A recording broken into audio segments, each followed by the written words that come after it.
नमस्कार साथियों। मेरा नया वीडियो वार्षिक परीक्षा परिणाम कैसे तैयार करें उसके संबंध में। मेरे वीडियो को लाइक करें, सब्सक्राइब करें। ये राज्य शिक्षा केंद्र का आदेश है 14/6/24 का। ये समस्त जिला शिक्षा अधिकारी, समस्त प्राचार्य और समस्त परियोजना समन्वयकों के लिए ये सतत व्यापक मूल्यांकन सत्र 24-25 हेतु कार्यकारी निर्देश है। इस वीडियो में आप देखेंगे इस आदेश में कि किस तरह से हमें कक्षा 1 से 8 तक का रिजल्ट तैयार करना है। चूंकि 5-8 बोर्ड है तो उसका ऑनलाइन रिजल्ट बनेगा, लेकिन 1 से लेकर 4 और 6 और 7 का रिजल्ट कैसे बनाएंगे इस आदेश में। इस आदेश के अनुसार बाल शिक्षा का अधिकार अधिनियम 2009 अंतर्गत वर्ष 24-25 हेतु कक्षा 1 से 8 तक के लिए यह आदेश। इसमें मासिक मूल्यांकन, तो इसमें कक्षा 1-2 के लिए FLN के आधारित जो साप्ताहिक एवं आवधिक आकलन है उसके अनुसार ही किया जाएगा। कक्षा 3 से 8 तक का कक्षावार सभी विषयों में मासिक मूल्यांकन प्रक्रिया अनुसार माह के अंतिम सप्ताह में शाला स्तर पर किया जाएगा।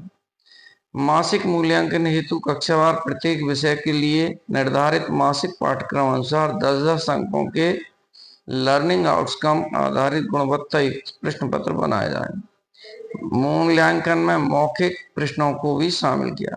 वर्तमान अकादमिक सत्र में मासिक मूल्यांकन माह अगस्त, सितंबर, दिसंबर व जनवरी के लिए तो क्या हमें 4 महीनों के मासिक मूल्यांकन करना है, अगस्त, सितंबर, दिसंबर और जनवरी का। तो ये ध्यान रखें रजिस्टर भरते समय और रिजल्ट बना से कि हमें मासिक मूल्यांकन केवल 4 माहों का करना है, अगस्त, सितंबर, दिसंबर और जनवरी। मासिक मूल्यांकन की उत्तर पुस्तिकाओं की जांच करते समय बच्चों की कॉपी में सही के निशान लगाकर केवल हस्ताक्षर न करें, उनकी त्रुटियों पर लाल पेन से गोला लगाकर सुधार भी किया जाए। त्रुटियों के बारे में बच्चों को व्यक्तिगत फीडबैक या टिप देकर पुनः अभ्यास करना। मासिक मूल्यांकन संबंधी समस्त अभिलेख शाला स्तर पर कक्षा शिक्षक या विषय शिक्षक द्वारा संधारित किया जाए। 3, 4, 6 व 7 के छात्रों के मासिक मूल्यांकन के प्राप्त अंकों के आधार पर ग्रेड निकालकर इसकी प्रविष्टि वार्षिक परिणाम अभिलेख पत्रक एवं प्रगति पत्रक में भी की जाए।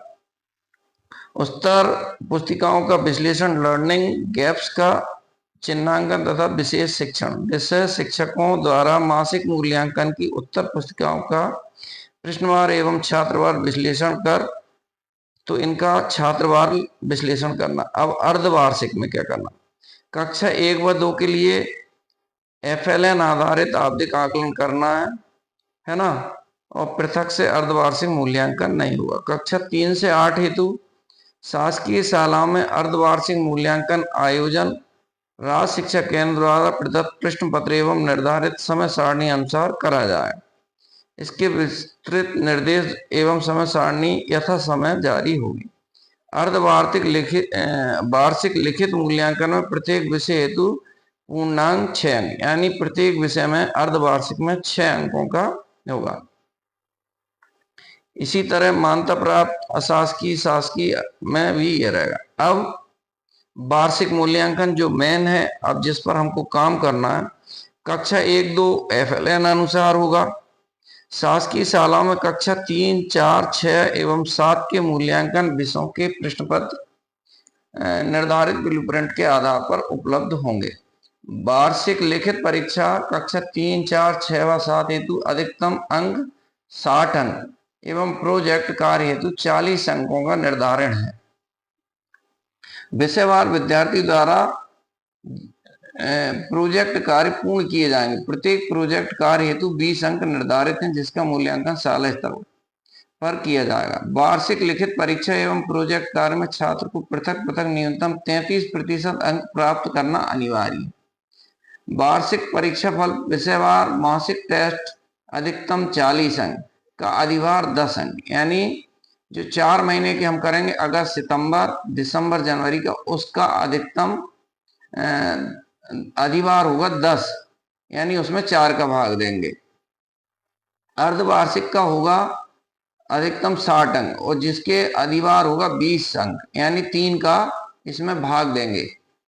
वार्षिक लिखित परीक्षा अधिकतम 60 अंक के प्राप्तांक, यानी ये इसका अधिभार नहीं निकालना वार्षिक परीक्षा का, तथा प्रोजेक्ट कार्य का अधिकतम 40 अंक, यानी प्रोजेक्ट का अधिभार निकालना है, इसमें 4 का भाग देगा, यानी 10%। तो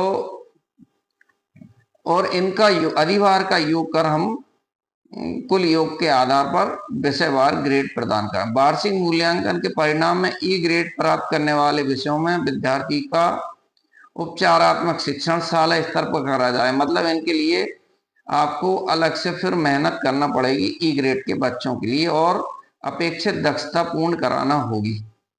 वार्षिक मूल्यांकन कक्षा 5 का राष्ट्र द्वारा आयोजित वार्षिक लिखित परीक्षा कक्षा 5-6 की शासकीय शालाएं, मान्यता प्राप्त शालाएं, ये जो है राज्य शिक्षा केंद्र अनुसार बोर्ड के हिसाब से ये फरवरी मार्च में परीक्षा इनका मूल्यांकन किया जाएगा। इसके लिए समय सारणी जारी कर दी है और उसके अनुसार परीक्षाएं भी 4 और 5 एवं 8 की हो चुकी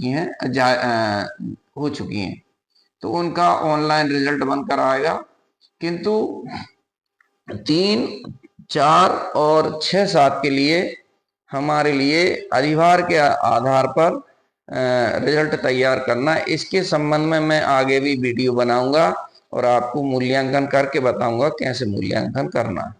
वार्षिक लिखित परीक्षा में विषयवार अधिकतम और ये जो ग्रेड है, किस तरह से ग्रेड निकालेंगे हम, जैसे 3, 4 और 6, 7 के लिए ए ग्रेड होगा 85 से अधिक, यानी 85% से अधिक नंबर है, ए प्लस होगा। ए होगा 76 से 85 तक। बी ग्रेड होगा 66 से 75, बी प्लस होगा 66 से 75 और बी होगा 56 से 65। सी प्लस होगा 51 से 55 और सी होगा 46 से 50 और डी ग्रेड होगा 33 से 45 और 33 से कम जो होंगे वो बच्चे ई ग्रेड में आएंगे और वो सुधार योग है, उनके साथ पुनः आपको मेहनत करके करवाना। इसी तरह 5 और 8 का भी ग्रेड है। सह शैक्षिक में व्यक्तिगत सामाजिक गुणों के मूल्यांकन संदर्भित पत्र द्वारा प्रदत्त निर्देश अनुसार किए जाएं। परीक्षा परिणाम अभिलेख पत्रक प्रत्येक बच्चे के मासिक, अर्धवार्षिक, वार्षिक मूल्यांकन के प्राप्तांक अनुसार ग्रेड एवं सह शैक्षिक क्षेत्र संबंधी गतिविधियों में सहभागिता के आधार पर प्राप्त ग्रेड संबंधी समस्त अभिलेख शाला स्तर पर संधारित किए जाएंगे। समग्र प्रगति पत्रक परीक्षा परिणाम अभिलेख पत्रक में दर्शाए अभिलेख अनुसार प्रत्येक बच्चे की प्रगति को समग्र प्रगति पत्रक में अंकित कर विद्यार्थी को वितरित किए जाएंगे। समग्र प्रगति पत्रक पर प्रधान अध्यापक की पदमुद्रा एवं हस्ताक्षर अनिवार्य। पालक शिक्षक बैठक 2 माह में कम से कम एक बार बच्चों की शैक्षिक प्रगति, सह शैक्षिक प्रगति, व्यक्तिगत, ये हमें बच्चों के पालकों को उनका पोर्टफोलियो था। वीडियो कैसी लगी इस संबंध में मुझे कमेंट जरूर करें।